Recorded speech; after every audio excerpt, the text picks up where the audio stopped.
So I'm back, and I want to talk to you guys about mixed episodes. It's not something that is very common. It's not something that a lot of people have heard about. Um, my name is Jeannie, and welcome to my channel, my bipolar voice. The reason I call it my voice is because everybody's experience with bipolar is completely different.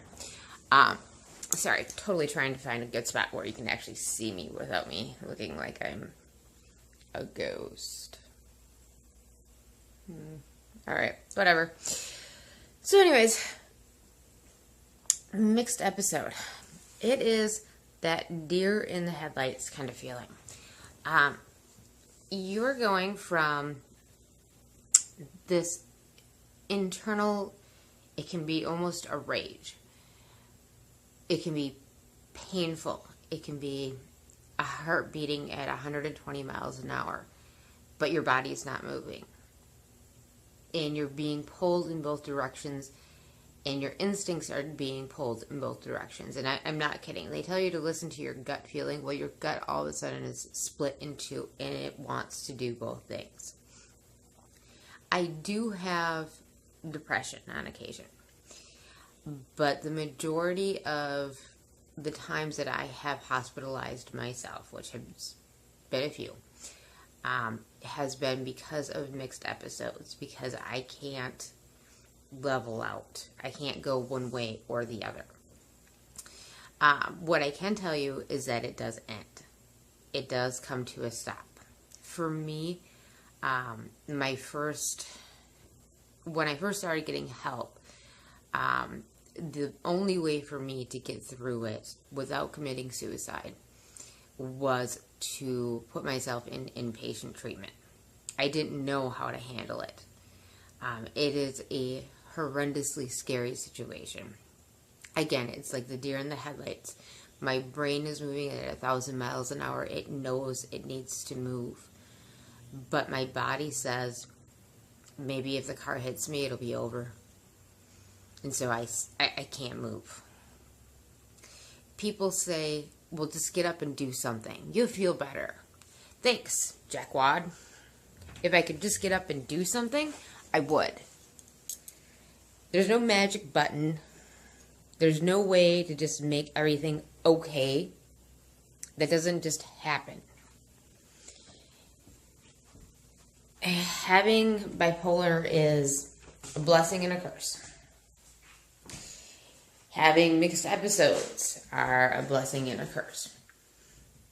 I like to talk, so if this reaches one person and they decide that they're going to go ahead and just try and get through their mixed episode instead of taking their life, then all of my mixed episodes are worth it.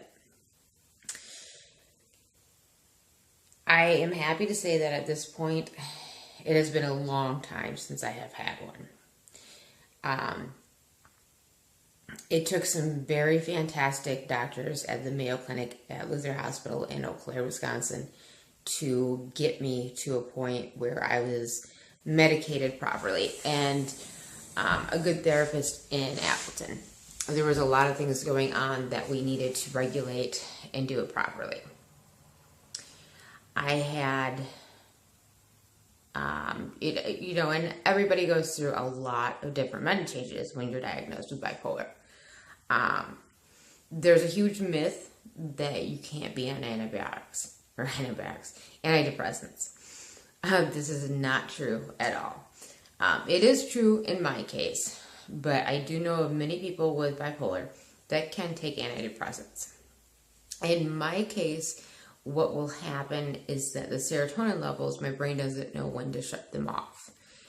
And so it just keeps going and going and going. And I go into a manic state and I act like an idiot.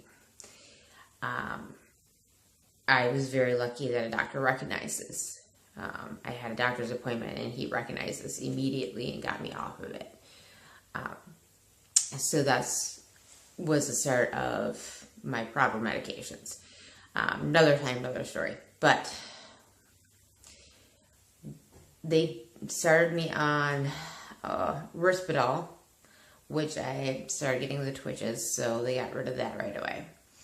Then they had me on quintiapine or Seroquel, and Actually, that worked really well, but the problem with that was that I would take it at night, and about an hour after I would take it, I couldn't swallow anymore. It was like I forgot how to swallow. So if I ate something, I had to make sure I had water or something with me so that so I didn't choke. Eventually that changed, and we went to Zyprexa, which apparently has caused me a stomach disorder of some sort. Gastroparesis, I believe is what they call it. I am back on it right now. I know I can tell you about that another time too, but eventually they put me on Latuda, and Latuda worked for me fantastically. Then I found out the actual cost of Latuda, and since there are hard-no generics of it, for 1 month for me to take it, it is over $1,000. I told pharmaceutical companies they can take it and shove it up their butt. I will take Zyprexa, and me and my psychiatrist will figure out something from there, because I am not going to have my insurance company paying that much money. There are kids that need EpiPens out there more than that. And Zyprexa actually works very well for me. I just, vomit. So we got to work on that.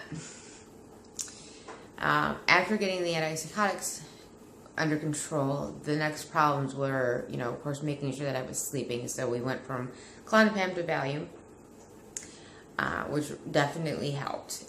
There's very rarely do I go a night without sleep, but every once in a while I do, and so does the rest of the world. So I kind of just chalk it up to that and keep moving. Then we have the Pramipexole, which is usually prescribed for Parkinson's patients. I do not have Parkinson's, but it's also prescribed for restless leg. And my doctor at the time told me that for people like me who have mixed episodes and I'm also a rapid cycler, and not just your average rapid cycler where you cycle 2 to 3 times a year. I can cycle as quickly as 4 weeks to 6 weeks, and sometimes even within a week. But there is a lot of evidence right now that they're finding that the Pramipexole is evening that out, and I have found that as well for me. That doesn't mean it's going to work for everybody, but it has been a huge benefit to me that way.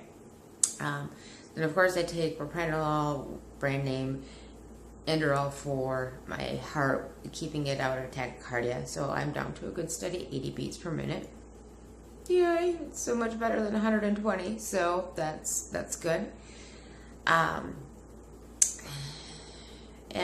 then Vyvanse as well, because I do have ADHD. I have a really hard time sitting still, and if I don't take them, it's not that I'm disorganized, it's just that I want to reorganize everything every 5 minutes. So there's that.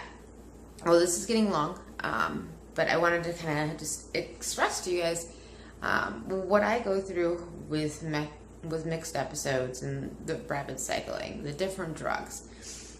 Am I a doctor? I'm not. Am I a therapist? I certainly am not. Have I been through hell and high water to get where I'm at? Yes. If you have questions, concerns, or comments, I'm always there. If you're going through something right now, let me know.